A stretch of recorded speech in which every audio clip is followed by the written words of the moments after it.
Hello friends, आज आम double कटोरी ब्लाउजर कटिंग जानिबा। देखंतु एठी आमे अस्त्र कपड़ा और ब्लाउज कपड़ा नहींछे। आमे अस्त्र कपड़ा ऊपर कटिंग करिबा तो ब्लाउज कपड़ा को आमे साइड करी रखि नबा।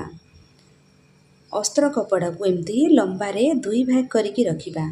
प्रथमे आमे बैक पार्ट रो कटिंग करिबा तो फोल्डिंग साइड को निज आड़ को रखिकि एमती दुई भाग करिकि फोल्ड करिकि रखिबा।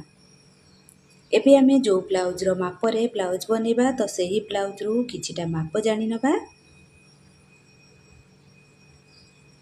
ब्लाउज रो माप नबा पूर्वरु आमे ब्लाउज रो हुक को भल भाबरे देई नबा। एमती फोल्ड करिकि रखिबा। एठी आमे ब्लाउज रो लंबा माप नबा। ब्लाउज रो लंबा अछि 14 इंच। बेकर लंबा एठी 8 इंच अछि। एबे आमे चेस्ट माप नबा। ब्लाउज को एमती सीधा भाबरे रखिबा। एपट साइड रो काखठु नेकरी एकट साइड रो काखर सिलाई भाग पर्यंत आमे मापिबा। तो एठी हमरो 20 इंच होची। दुई भाग रे 20 इंच माने गोटे भाग रे हमरो 40 इंच। अंटार माप देखंतु एमती मापिबे। अंटार माप एठी 16 इंच अधा अछि माने एठी 33 इंच रो अंटा अछि। एबे आमे बस्ट पॉइंट रो माप जानिबा। कांध पाखरु फीता को एमती रखिबा। जोठी हमरो डबल कटोरी जोड़ा होईची सेही पर्यंत आमे मापिबा। तो एठी हमरो 10 इंच होची। सामना पट बेकर लंबाटा 6 इंच। हातर लंबा एठी 6 इंच अछि आ मोहरी 7 इंच अछि। गोटे ब्लाउज कटिंग करिया पई हमको एतिकी माप निहाती दरकार। एबे आमे ब्लाउज कटिंग करिबा। तो ब्लाउज रो प्रथमे लंबा माप नबा। ब्लाउज रो लंबा थिला 14 इंच आमे एथिरे 1 इंच बढ़ेकी 15 इंच रे मार्क करिबा। शोल्डर आमे 5.5 इंच नबा। जेहेतु हमर एठी 9 इंच रो डीप नेक हबो। आर्म होल लाइन पे आमे 6 इंच रे मार्क करिबा। एबे आमे चेस्ट नबा। चेस्ट हमरो 40 इंच थिला तो 40 रो 4 भाग रे गोटे भाग एठी 10 इंच रे मार्क करिबा और 2 इंच मार्जिन रखिबा।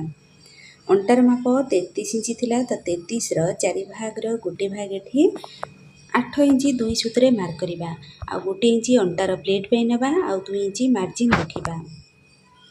आर्म होल रो शेप देबा पई एही कोण पाखरु गोटे इंच मार्क करिकि एमथी फिटिंग लाइन पर्यंत एमथी शेप देबा आ फिटिंग लाइन थारु 2 पॉइंट डाउन करिकि एमथी शेप देके आमे कटिंग करि नबा।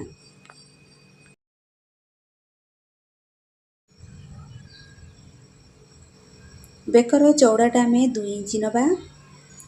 बेकर लंबा एठी 8 इंच रो बनियार अछि तो आमे एठी 8.5 इंच रे मार्क करिबा। आ तळपट साइड रे चौड़ाटा 3 इंच रखि एमती राउंड शेप दबा। अंटार प्लेट पकिया पई फिटिंग लाइन ठू मिडिल पॉइंट मार्क करिबा। एही मिडिल पॉइंट सीधा रे टक्स रो लंबाटा आमे 5 इंच रखिबा। अंटार सीधा पोर्शन आनिया पई एई कड़ साइड रु हाफ इंच मार्क करिकि टक्स लाइन पर्यंत तिरछा भाबरे आमे कटिंग करिबा।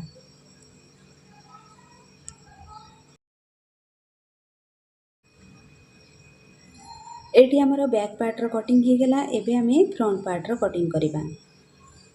तो देखंतु ए जो हमरो अस्त्र कपड़ा अछि एई कड़ साइड रु आमे बैक पार्ट को एमती साइज करिकि रखिबा आ बैक पार्ट हमरो जेमती अछि सेम भाबरे आमे ड्रा करि नबा।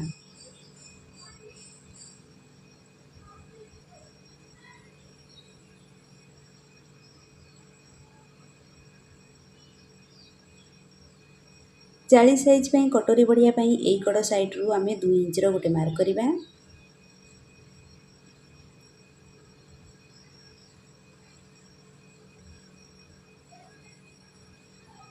फिटिंग लाइन को आउ थरे एमती ड्रा करिबा। सामना पटर आर्म होल रो शेप देबा पई एही लाइन थारु हाफ इंच किबा हाफ इंच रु टिके कम नेकरी एमती शेप देबा। सामना पट बेकर लंबाटा 6 इंच बनियार अछि तो आमे एठी 6.5 इंच रे मार्क करिबा। तळपट साइड रे चौड़ाटा 2.5 इंच रखि एमती राउंड शेप देबा।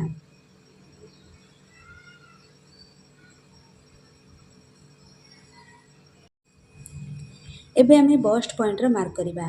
पुराना ब्लाउज रु बस्ट पॉइंट बाहर करिथिले 10 इंच तो एथिरे आमे 2 इंच प्लस करिकि 12 इंच रे मार्क करिबा। एठी गोटे सीधा लाइन टाणिबा।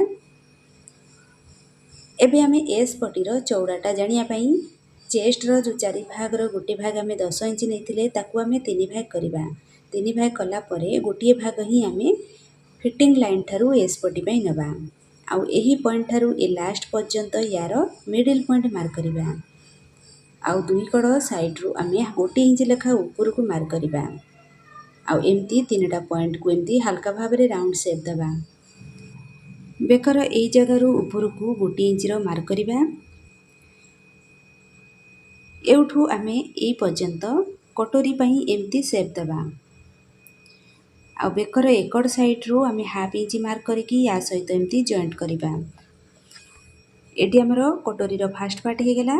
सेकंड पार्ट रो लंबाटा जानिया पई देखंतु कटोरी रो फर्स्ट पार्ट रो लंबाटा को एमती चेक करिवे। तो यार लंबा जेति की होउथिबो ताकू आमे 3 भाग करबा। 3 भाग कला परे 2 भाग ही आमे सेकंड पार्ट पई नबा। तो देखंतु एटी हमरो 4 इंच 2 सुत होउची। तो आमे एठी 4 इंच 2 सुत रखी परिबा, नहले 4 इंच भी रखिले भी किछि असुविधा हबनी। कटोरी रो ऊपर पार्ट आमे जेमती 1 इंच लेखा ऊपर को मार्क करिथिले, तळ पार्ट पई भी सेमती आमे 1 इंच लेखा तळ को मार्क करके एमती हल्का भाव रे राउंड शेप देबा। एइथिरे हमरो वी पटी लागिबो। तो एई कड़ साइड रू आमे 1 इंच मार्क करके वी पटी रे एमती शेप देबा। एस पटी को सब बेले 1 इंच बढ़ेई करी ही कटिंग करिवे। एबे आमे वी पटी कटिंग करिबा। तो देखंतु वी पटी रो लंबा जानिया पई आमे बैक पार्ट को नबा। बैक पार्ट रो जो फिटिंग लाइन अछि ताकू आमे एस पटी रो फिटिंग लाइन सहित एमती मार्क करिबा। तापरे आमे एठी देखिबा केते कपड़ा रहउछि। तो एठी हमरो 2.5 इंच रहउछि। 2.5 इंच रे आमे एठी 1 इंच सिलाई मार्जिन पे ऐड करके 3.5 इंच रो लंबा रखिबा। जदि आपन पाखरे अधिका कपड़ा थिबो ताले फोल्डिंग पई भी एक्स्ट्रा कपड़ा नहीं पारिबे। 1 इंच किंबा 1.5 इंच एक्स्ट्रा नहीं पारिबे।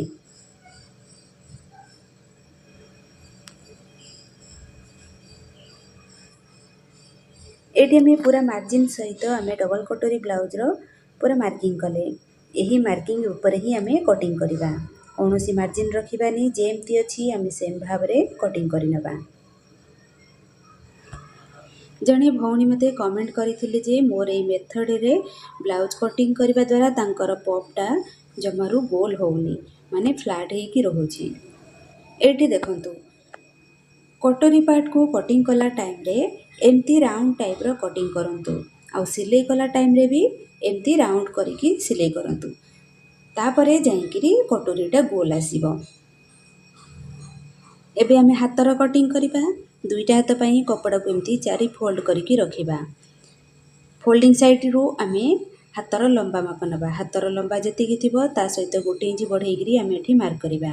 आर्म होल लाइन पई आमे 3.5 इंच रखिबा। एबे आमे बैक पार्ट को नेगिरी आर्म होल रो गोलेई रो माप जानिबा। कांध पाखरु हाफ इंच छाड़ी की ए फिटिंग लाइन पर्यंत आमे मापिबा। तो एठी हमरो 9 इंच होउची। फिता को देखंतु एई कोण पाखर रखी की आर्म होल लाइन पर्यंत जोठी हमरो 9 इंच होउची सेठी आमे मार्क करिबा। आउ 2 इंच मार्जिन रखिबा। तापरे आमे हातर मोहरी नबा। आउ एबे आमे ऊपर लाइन जो अछि ताकू सीधा भाव रे 2 इंच रो उठे मार्क करिबा। आउ सेउठू एमती आर्म होल लाइन पर्यंत एमती हातर शेप दे के आमे कटिंग करिनबा। हाथ को एमती खोलिकी रखिबा। गोटिए पट साइड रू आमे हाफ इंच मार्क करके सामना पटर आर्म होल पई शेप दे के आमे कटिंग करिनबा।